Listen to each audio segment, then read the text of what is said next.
Cinema não. No cinema, na realidade, só fez uma ponta. Ah, mas teve lá. Também ganhei o prêmio de roteiro do Mickey, mas o roteiro não foi realizado. Mas eu tenho sonho de fazer cinema, muito grande. Porque não dá tempo no momento, essa história de fazer uma novela por ano. É uma coisa que não dá para fazer teatro, não dá para escrever livros, não dá para fazer cinema, que são coisas que eu tenho vontade de fazer ainda na minha vida. Tenho esse sonho. Eu sou apaixonado por cinema. Bacana. Tiago, aqui esse evento chama Minha Vida na Arte. Então a gente gosta de sim, ir lá no início da trajetória de todos os nossos convidados para saber como é que foi esse início, esse caminho.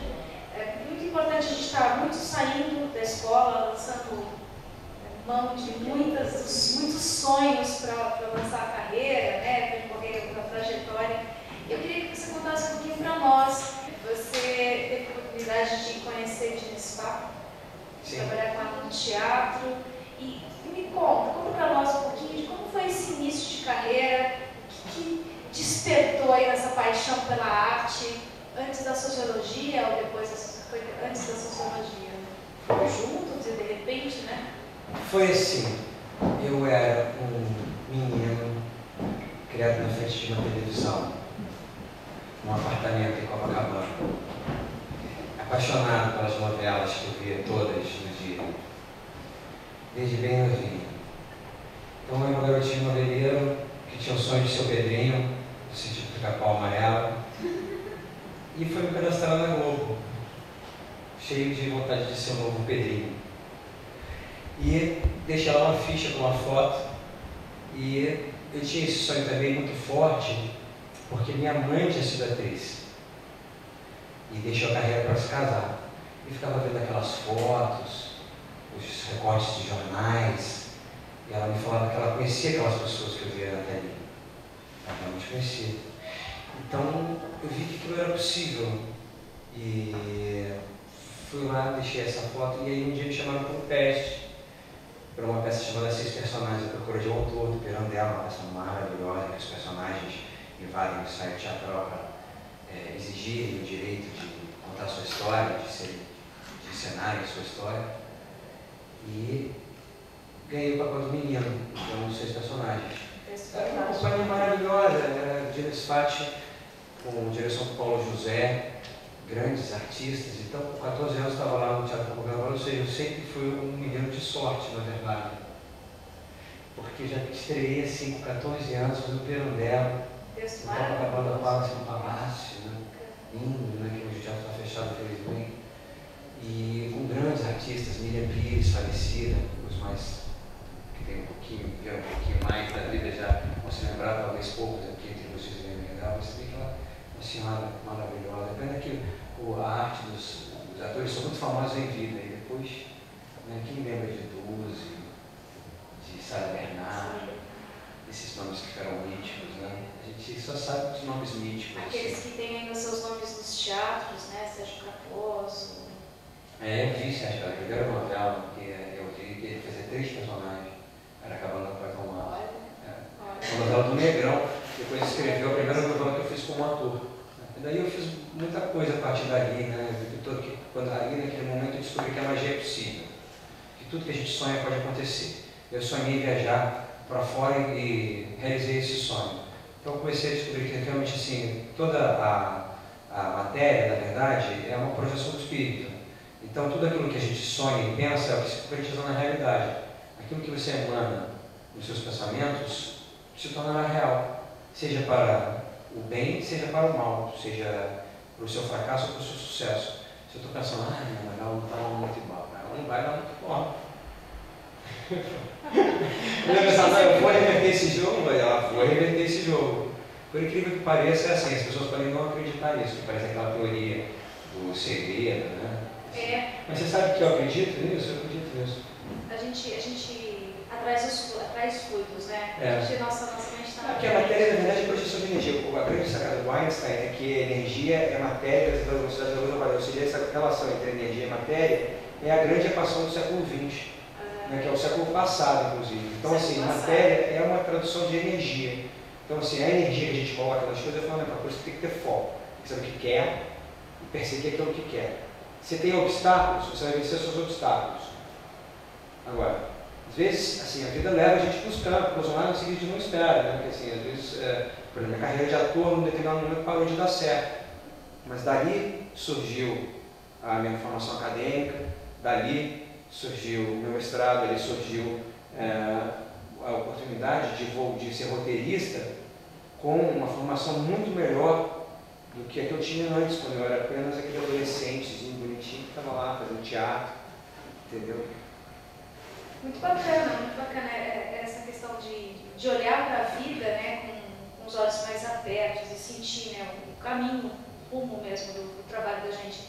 A gente tem momentos que a carreira do ator é muito instigante e outras vezes que ela é assustadora, né, como é que vai ser minha trajetória? E observar que existem caminhos na área mesmo, né? Existem outras funções dentro da arte que a gente pode desenvolver com grande maestria. Aqui na nossa escola nós trabalhamos nos nossos cursos, nosso curso com o Stanislavski, e ele fala muito dessa relação até mesmo dele, né, como ator, como diretor, de ver este lado, né, desse lado do processo, do trabalho. E tanta coisa, né, tanta coisa boa aí. Então, é maravilhoso, assim, pensar que um ator, diretor, como Stanislavski, né, colocou seus pensamentos em livro, e a gente consegue hoje aqui saber o que esse cara estava pensando lá nessa época, e como foi importante ele registrar em livro, né, todas essas questões que Paraense faz de conta, né, nós que somos contadores de histórias, ajudamos a contar histórias, né, esse grande faz de conta, como que a gente pode se relacionar com as nossas próprias vidas, encontrar em nós mesmos os sentimentos que permitem identificação com aquelas histórias de personagens que estão na Rússia, por exemplo. Porque a humanidade é a mesma.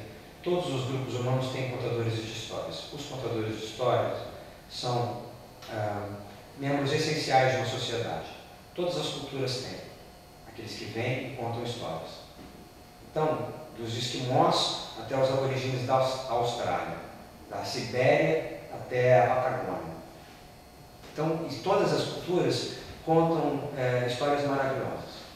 E essas histórias maravilhosas, o mito do herói, por exemplo, é recorrente. O que é o herói? É aquele que supera os obstáculos. Ele tem um objetivo, ele tem uma vontade, e ele supera os obstáculos. Encontra aliados, tem inimigos. Então, nós, artistas, somos essencialmente contadores de histórias. Quando a gente entende que a gente tem que ter uma boa história para contar, para começar, que essa história tem que fazer um sentido, tem que encontrar um ponto de identificação com quem está escutando, para que agregue valor, para que a pessoa possa se identificar com aquilo e pensar, isso tem a ver comigo.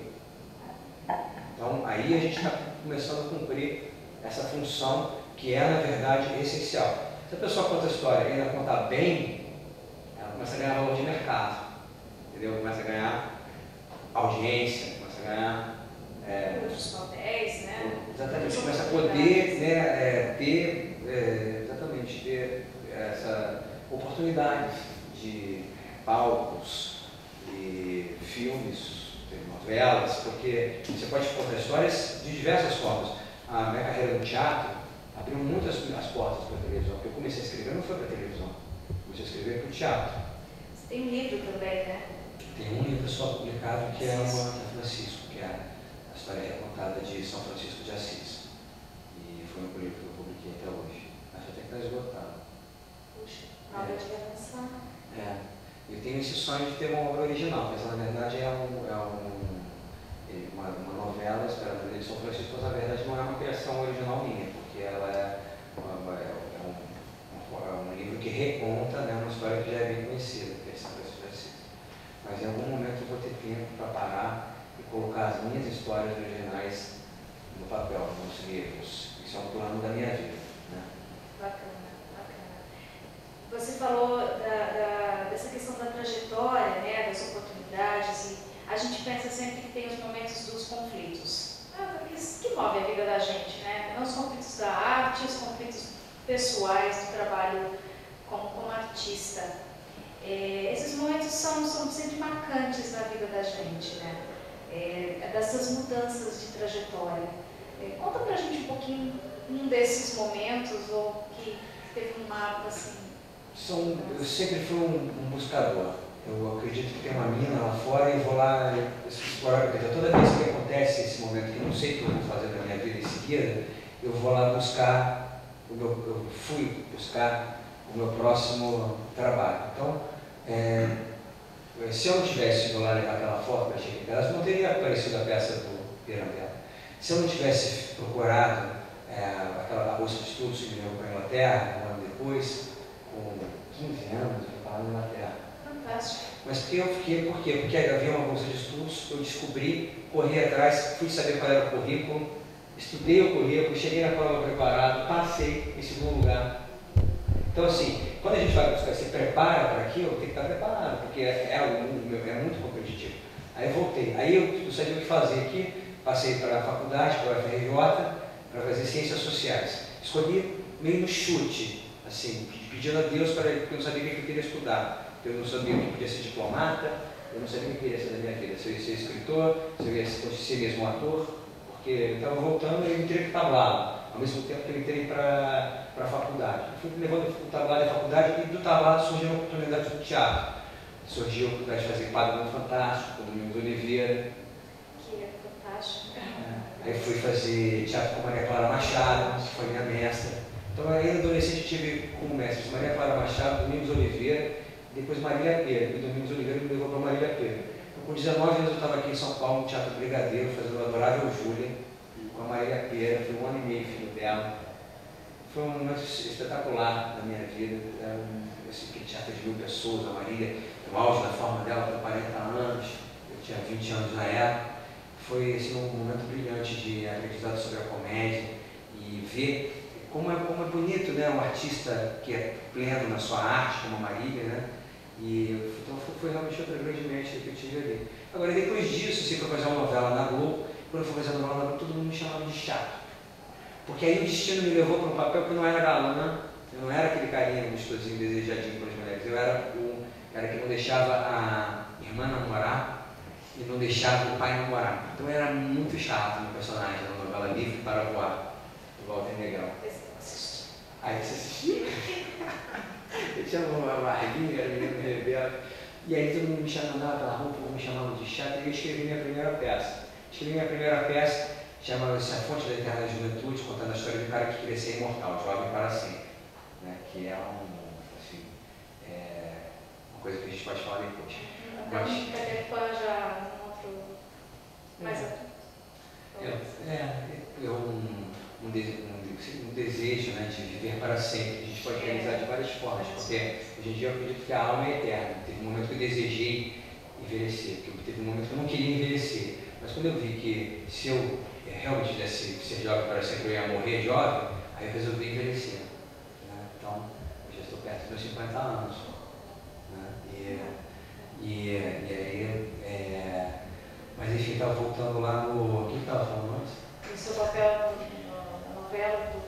Isso, aí escrevi minha primeira peça. Escrevi minha primeira peça, e Domingos gostou da minha peça, da Fonte da Eterna Juventude. Eu fui contar com o Paulo José, Cláudio Marzo, Cássia Kiss, ganhei uma concorrência da FUNASC, que eu fui lá correr atrás da concorrência da FUNASC, que ele precisava de um teatro para montar minha peça, precisava de um diretor para montar minha peça, precisava dos atores, eu fui atrás de tudo isso. Então, assim, que a gente tinha acabado a novela, tinha acabado a Marília, o tablado não pagava nada, o tablado é amador com a Maria Clara Machado. A minha faculdade, eu tranquei na hora da... Tranquei primeiro quando eu vim para São Paulo, em 83. Depois tranquei de novo quando eu fiquei tempo com trancado. Só sei que eu só fui retomar a faculdade em 87, muito tempo, eu já estava quase na época de ser jubilado, por tempo de fora da faculdade. E faltava um ano só para terminar. E aí eu estava totalmente falido, porque a Fonte da Eterna Juventude tinha acabado e não tinha ficado rico. Para montar minha segunda peça foi uma dificuldade. Meu pai tinha falido com a história do plano cruzado em 86. Nossa, pois é. Minhas economias, que eu tinha desde 14 anos, que eu trabalhava desde 14 anos com a Dina Sfat, tinha botado tudo na mão do meu pai, foi tudo embora, falido. falei com 23 anos de idade, eu tive uma falência assim, absurda. E aí voltei para a faculdade para ganhar uma bolsinha de monitoria, que eu fui atrás dessa bolsinha de monitoria para ganhar R$500 por mês, eu estava totalmente duro. Depois eu fui atrás da bolsa de mestrado para ganhar R$1.500 por mês, aí ganhei minha bolsa de mestrado.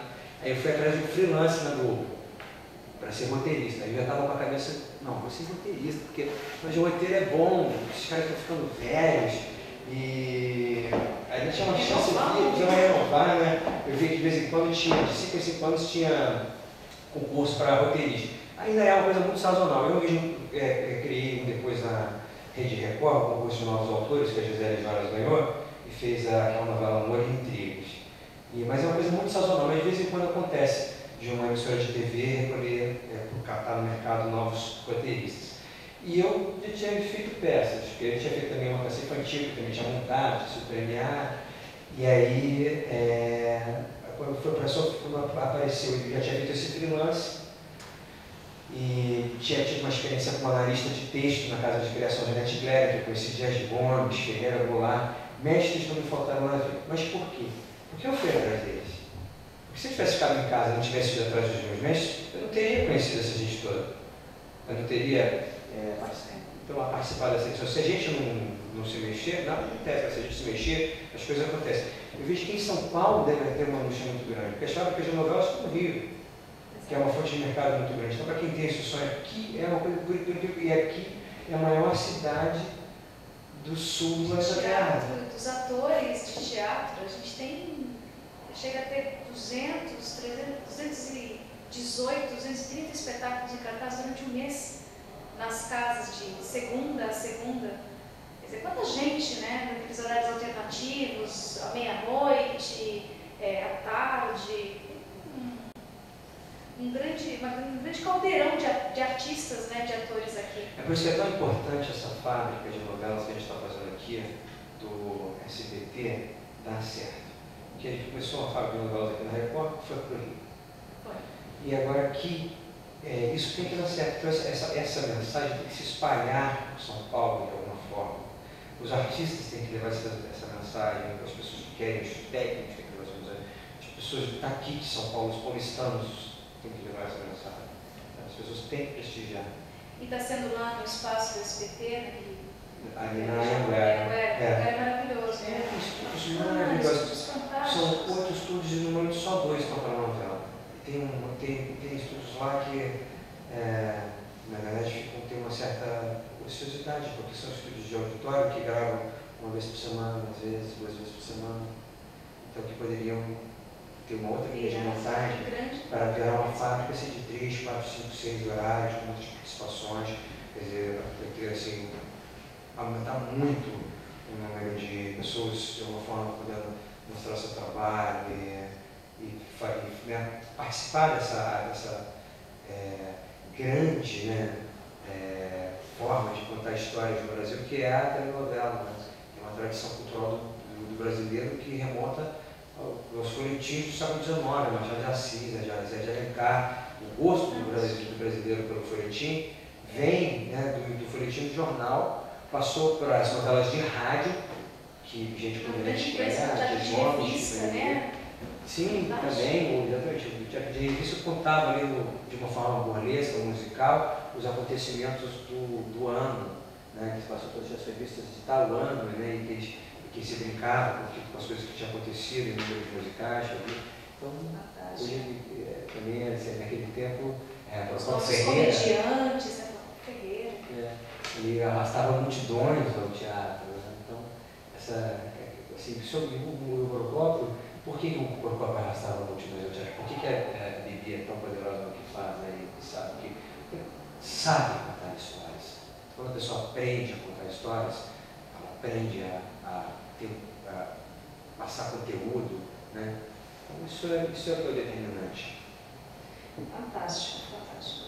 A gente aqui, neste semestre, na nossa escola, todo semestre nós trabalhamos na nossa mostra de atores com um tema. Esse tema, o tema da mostra, ele permeia todas as nossas escolhas de texto, escolhas de personagens, o caminho que vai traçar, né, o nosso E neste semestre é a ética. Falamos sobre a ética. Aí eu tenho aqui umas frases que eu gostaria de ler e depois engatilhar uma perguntinha para ti. Eu vou começar pela segunda, não, vamos começar pela primeira, né? É melhor. E o sucesso? Perguntei bastante encabulado. O sucesso é transitório, fugaz, respondeu Tolstói, Stanislavski, aqui o nosso grande mestre. Né? A paixão verdadeira está na pungente aquisição de conhecimento sobre todos os matizes e sutilezas dos segredos criadores. Esse olhar aberto para a sociedade, né? Esse olhar aberto para as novas mídias, para a transformação do ator, que eu acho que passou por todo o século XX, este século XXI está passando. Como você vê esse momento da dramaturgia, do ator, dessa relação com a nossa sociedade do momento, né? Esse olhar ser mais nesse sentido. A pergunta é bem abrangente, né? Mas ao mesmo tempo, acho que se a gente pensar do particular ao geral, acho que talvez possa dar algum tipo de resposta, porque eu só posso falar do meu ponto de vista, da minha subjetividade, da minha experiência. Claro. Então, assim, para mim, o sucesso vem de uma coisa depois da outra, a sucessão. Mais do que o resultado imediato, como diz o Stanislavski, importa a continuidade, importa o que você vai fazer em seguida. Por isso que sucessão, suceder, sucesso tem a mesma raiz. Então não basta o brilho fugaz, realmente, não basta aquele cara que faz um trabalho e depois. Esse foi muitas vezes encontrei com essa dificuldade na minha vida, depois da minha primeira peça como ator, depois da minha primeira novela como ator, depois do meu primeiro trabalho como freelancer, como roteirista, depois da primeira novela como colaborador, depois da primeira novela como autor titular, depois do primeiro livro e o segundo, o que vem depois. Então, essa vontade de trabalhar sempre, de ser um operário da sua arte, como diz a Fernanda Montenegro, de ser devoto daquilo que faz, é o caminho do sucesso. Porque quando há esse tipo de entrega, esse tipo de amor àquilo que você faz, à sua arte, aí você terá realmente, como diz o Rilke na Cartas ao Jovem Poeta, a necessidade de fazer aquilo, a necessidade de ser um contador de história. Então aí a gente começa. E por quê? Porque aquilo tem uma importância vital para você. Para mim, de repente, teve uma importância vital fazer essa novela que eu estou fazendo agora. E encontrei dificuldades imensas para essa novela. E a grande dificuldade que eu encontro, a maior de todas, é a ignorância. Imagina. Porque você fala assim, eu vou fazer uma novela sobre a ditadura militar. Ah, que genial! Ninguém fez uma novela sobre a ditadura militar. Ah, que bacana! Né? Já teve filme, já teve peça, mas... E aí quando você vai ver, as pessoas não sabem nada, a grande maioria das pessoas desconhecem, não aprendeu na escola, não tem ideia do que foi, não tem ideia da importância de contar essa história, não tem ideia, assim, e é um tema tão falado nos telejornais, né? E não entende por que aquele comunista, o que é comunista, por que aquele militar é mau, por que é mau, entendeu? O que aconteceu ali, fica algo, é tudo muito complicado. E é tão recente na nossa história, mas a nossa memória não relembra, né? Não revive. E aí eu comecei a deixar de agora um pouco de lado a perspectiva tão carregada da história para investir em formas que as pessoas aceitam melhor, que são as formas do humor, porque para o brasileiro falar de política em novela tem que ser Odorico Paraguaçu. É um traço cultural. Falar de política séria em novela é complicado. É um traço cultural. Então a gente às vezes encontra dificuldades na vida, mas quando você encontra dificuldades, você tem paixão, eu vou transformar em novela média. Por incrível que pareça. Não totalmente, claro, que há momentos de grande dramaticidade. Agora, por exemplo, ontem escrevi a explosão da bomba no consulado americano, em março de 68, e uma semana depois a morte das Sombras do Calabouço, no Rio de Janeiro, no restaurante universitário. Então, assim, acho importante contar essa história, porque daqui a pouco eu vou chegar na história do sequestro do embaixador americano. Então tem umas coisas que eu vou agora contar a história bonitinha, assim. Estou fazendo isso, na verdade. Tem muita coisa que até eu desconhecia e, contando a história do Brasil de 64 a 70, descobri um monte de coisa sobre o Brasil, sobre a nossa gente, sobre a novela mesmo. Não paro de aprender.